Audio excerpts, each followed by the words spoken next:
எனக்கு நேற்று வந்து ஒரு மெயின் ஸ்ட்ரீம் மீடியாவில் ஒரு மக்களரங்கம் நிகழ்ச்சி நடக்குது. அந்த மக்களரங்கம் நிகழ்ச்சி ஆவடியில் நடக்குது. அப்போ அந்த ஆவடி நிகழ்ச்சிக்கு நான் செல்கிறேன். பல்வேறு கட்சியினர் வந்திருக்கிறாங்க. திமுகவை சார்ந்த கட்சியினர் வரல.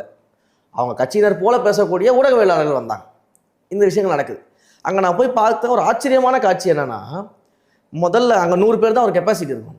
அதில் முதல்ல ஒரு 50 பேர் வந்து பார்த்தீங்கன்னா எல்லாம் திமுக துண்டு போட்டு உட்காந்துருக்காங்க. முதல் வரிசையில் உட்காந்துருக்காங்க. சரி, ரைட்.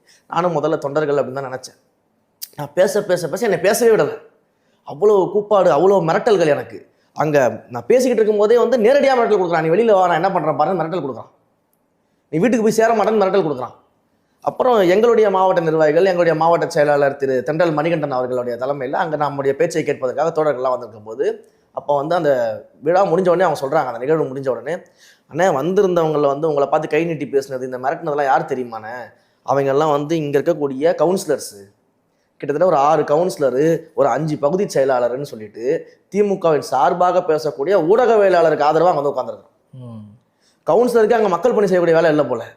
இங்கே எஸ்ஏஆர் ஃபார்மில் அவ்வளோ பிரச்சனை நடந்துட்டு இருக்கு. அதை மீட்டெடுக்கக்கூடிய வேலைகள் கிடையாது அந்த நிர்வாகிகளுக்கு, அந்த பகுதி செயலாளர்கள்லாம். அங்கே வந்து நான் பேசுவதை எதிர்க்கணும்னு வந்து உட்காந்துருக்கிறேன்.